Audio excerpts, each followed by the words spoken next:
Sveiki visi, esu trenerė Gerda ir šiandien su manimi mano nuostabioji klientė Nora. Jai yra 2 savaitės po gimdymo ir šiandien norėsiu parodyti truputį, kaip atrodo tas pilvelis po 2 savaičių ir kaip pasidaryti diastazės testavimą. Mes Nora viską turim, ir pilvelį, ir šiek tiek atsiskyrimą dar, tai bus labai įdomu pažiūrėti, išsitestuoti ir pažiūrėsim, į ką daugiausiai turim atkreipti dėmesį. Tai pirmiausia, testavimas vyksta atsigulus ant nugaros, sulenkus kelius. Dabar iš karto norėčiau akcentuoti, kad net ir testavime arba bet kur, ką jūs buityje darote, dar po gimdymo stenkitės įsivaizduoti, kad jūs esate dar 3 mėnesius nėščia. Nes lygiai taip pat jūsų pilvo siena dar turi sugrįžti į vietas, pilvelis dar tvarkosi, tonusas yra dar pakritęs, todėl visi atsigulimai per nugarą gali iššaukti tą pačią diastazę, ką aš dabar mačiau pas Norą. Tai dabar paprašysiu tiesiog padaryti lengvą atsilenkimą į priekį ir jeigu jinai nekvepuoja, nieko nedaro, dedat pirštukus ir čia jaučiu vieną pirštelį. Tai kaip Nora galvoja, kad yra daugiau, tai iš tikrųjų yra mažiau arba iš tikrųjų jau traukiasi. Tai visur jaučiu vieną pirštelį ir visur žiūrite nuo bambos viršaus iki šonkaulių ir nuo bambos apačios iki kaktikulio. Tai čia jau pas ją jaučiasi yra tvirta, čia jau truputį jaučiasi persiskilimas. Atsiminkite, kad ties bamba atsiskirimas yra normalus, ten visą laiką visi turės atsiskyrimą. Nuo šitų vietų turėtų būti pilvo siena, kaip sakau, suklijuota. Ir jūs turite justi, kad toksai yra griovelis, bet pirštas neįkrenta. Tai šiuo atveju mano pirštas įkrenta. Tai dabar su diastaze atkreipkite dėmesį, kad yra ne tik gylis, bet yra ir ne tik plotis su pirštais matuoti, bet yra ir gylis. Tai tarkim, aš dabar matau pas Norą vienas pirštas tilpa, gali telpti 2, gali telpti 3, 4 ir panašiai.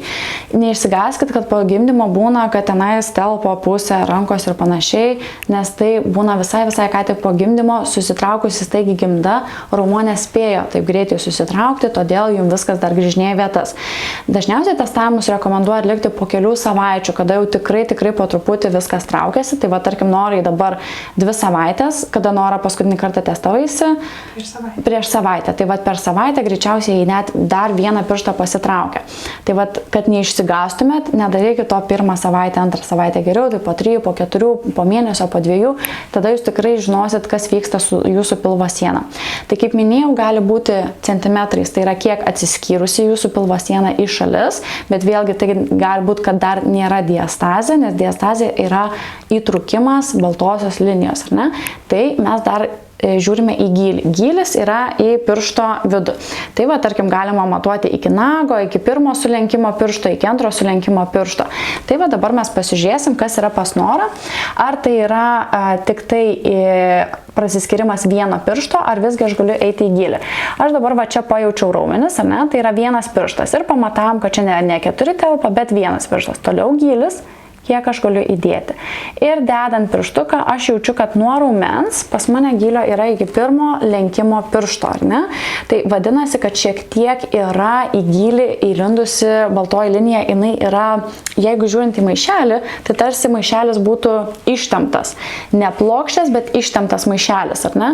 Tai mums reikėtų grąžinti tonusą į raumenis, kad mums tą maišelį vėl ištemptų.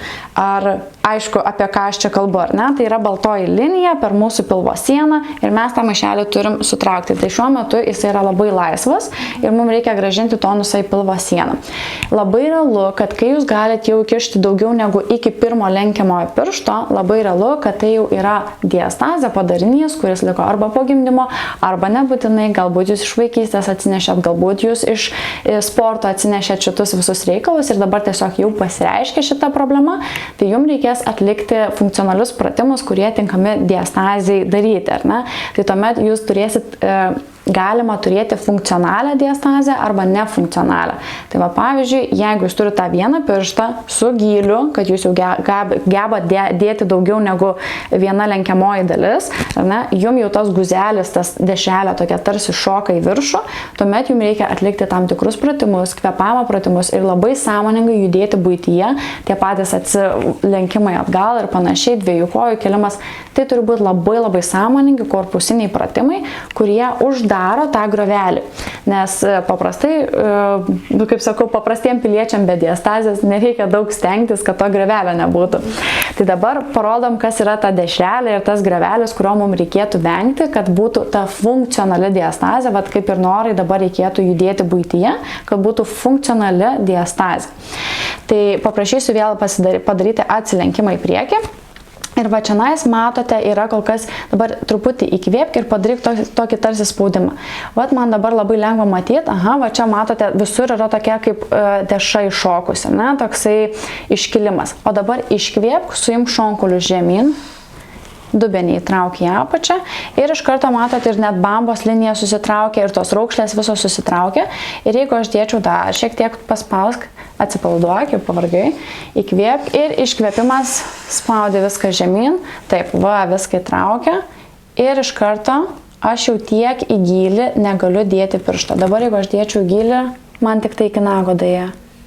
Na? Tai va čia ir yra tas funkcionalumas, kada jūs jau stipriai jau norą dreba. Funkcionalumas yra tada, kada jūs pakankamai stipriai iškvėpimo metu uždarot šonkulius žemyn, neleidžiat jiem atsidaryti viršų, uždarot šonkulius žemyn, įtraukiat dubens dugną ir tarsi uodegikulis sukat po savim.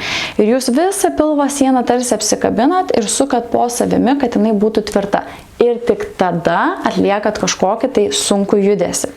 Ir va tam sunkiam judesį jūs stebit, ar jums šoka tas guzas, ar jūs sukontroliuojat guzą. Jeigu jisai šoka, vadinasi, tai yra per sunkus pratimas ir jums reikia dar stiprintis. Jeigu neiššoka, jūs galite funkcionaliai judėti, bet su va tuo sąmoningu suėmimu. Tai tiek apie diastazę ir apie jo testavimą. Tikiuosi, viskas buvo aišku.